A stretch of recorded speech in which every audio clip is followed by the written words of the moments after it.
बिस्मिल्लाहिर्रहमानिर्रहीम। अस्सलाम वालेकुम। मैं हूं मिस्टर अकील अहमद। दोस्तों, मैंने ये चैनल बनाया तो किसी और मकसद के लिए था, लेकिन चूंकि मैं एक टैक्सी ड्राइवर हूं तो मैंने सोचा कि गाड़ियों के मुतल्लिक़ जो जनरल इंफॉर्मेशन होती है, जो बहुत सारे लोग नहीं जानते, तो उनको वो चीज़ें बता दूं जिनको ये नहीं पता। हमारे यहाँ हमारी सोसाइटी में बहुत सारे ऐसे लोग होते हैं, वो शौकिया ड्राइविंग सीखते हैं और फिर उनको ड्राइविंग के बहुत सारे असूलों का पता नहीं होता। गाड़ी में बैठते कैसे हैं, गाड़ी की सीट को किस तरह एडजस्ट करते हैं। तो आज का जो मेरा टॉपिक है वो ये है कि हम गाड़ी के साइड मिरर और जो सेंटर में गाड़ी के अंदर मिरर लगा होता है बैक साइड देखने के लिए, हम उसको किस तरह एडजस्ट कर सकते हैं। तो चलिए वीडियो शुरू करते हैं हम। और वीडियो शुरू करने से पहले आप लोगों से गुजारिश है कि मेरा चैनल सब्सक्राइब कर दीजिएगा और वीडियो को लाइक कीजिएगा। अगर अच्छी लगती है तो दूसरों तक भी शेयर कर दीजिएगा।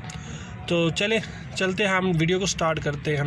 दोस्तों, सबसे पहले हम अपना इस शीशे को एडजस्ट करेंगे। तो एडजस्ट इस तरह करना है कि हमने आंखों से ही अंदाजे के साथ इस शीशे के 3 हिस्से कर लेने हैं। एक हिस्सा उसमें हमें गाड़ी दिखाई देनी चाहिए और बाकी 2 हिस्सों में हमें बैक साइड नज़र आनी चाहिए। सबसे पहले आपने ये ख्याल करना है कि आपने गाड़ी पे उस पोजीशन में बैठना है जिस पोजीशन में आप गाड़ी चलाते हुए बैठते हैं। तो अब आप इस शीशे की मूवमेंट देखिए ज़रा। अब मैंने इस गाड़ी के शीशे को इस तरह एडजस्ट किया है कि इसके 2 हिस्सों में आपको बैक साइड नज़र आएगी और एक हिस्से में आपको गाड़ी की साइड नज़र आएगी। अब हम आते हैं दूसरी साइड पे। तो दूसरी साइड पे ये अगर आप देखें तो इस शीशे की एडजस्टमेंट तो कुछ हमें करनी पड़ेगी। हमने ये देखना है कि हम जिस जगह पे बैठे हैं वहाँ से हमें ये बैक साइड बिल्कुल क्लियर दिखा रही है कि नहीं। तो जब हमें थोड़ा सा फ़र्क महसूस होता है तो हम इसको थोड़ा सा एडजस्ट करते हैं। दोस्तों, यहाँ पे अब मैं अपनी सीट पर रिलैक्स होकर बैठा हूँ और आप देख सकते हैं कि मुझे इस शीशे में भी एक हिस्से में गाड़ी नज़र आ रही है और बाकी 2 हिस्सों में बैक साइड नज़र आ रही है।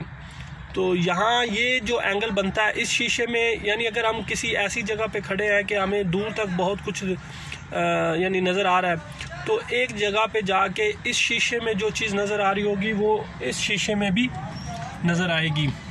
दोस्तों, अब हम आते हैं सेंटर मिरर की तरफ जो गाड़ी के अंदर लगा होता है। इस मिरर का मकसद ये होता है कि गाड़ी के पीछे आते हुए जो भी गाड़ी है हमें वो दिखाई दे। तो यहाँ पे हमारे यहाँ ये कंसेप्ट सा बना हुआ है कि बहुत सारे लोग इसका गलत इस्तेमाल करते हैं। जैसे सवारी अंदर बैठी हुई हैं, पब्लिक सर्विस ट्रांसपोर्ट में जो गाड़ियाँ आती हैं, तो सवारी भी ऐसी होती हैं, वो समझती हैं कि ये शीशा जो है ना ये सवारियों को देखने के लिए लगा हुआ है। हालांकि ऐसा नहीं होता। ये होता है कि आप गाड़ी जब चला रहे होते हैं तो आपके पीछे कौन सी गाड़ी आ रही है, उसका कितना फासला है, तो ये उसके लिए होता है। तो ये चूँकि मैंने पहले से सेट किया हुआ था, अगर आप यहाँ से देखें तो मुझे इस गाड़ी में से पीछे बिल्कुल क्लियर नज़र आ रहा है सब कुछ। तो ये शीशा हमें छेड़ने की ज़रूरत नहीं है।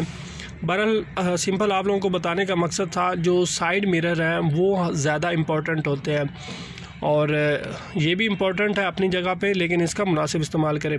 यहाँ एक चीज़ और मैं आपसे शेयर करता चलूँ कि ड्राइविंग के असूल में कहते हैं कि हर कुछ सेकंड के बाद, यानी आप ये समझ लें कि 15-20 सेकंड के बाद आप लाजमी तौर पर अपने तीनों शीशों को एक नज़र से देख लें, ताकि एमरजेंसी में या कोई और आपको क्रॉस करते हो या कोई गाड़ी ऐसी है जो आपके पीछे लगी हुई है, मुखबरी आपकी कर रही है, आपको चेक कर रही है, अगर या आपको फॉलो कर रही है गाड़ी, तो वो अगर आपके पीछे आ रही है तो आपको उसका भी पता चल जाए।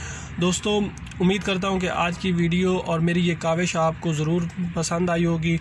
और मैं आपसे एक रिक्वेस्ट करूँगा कि अगर आप लोगों को मेरी वीडियो बनाने में कुछ खामियां नज़र आती हैं तो आप ज़रूर मुझसे कमेंट में शेयर कीजिएगा।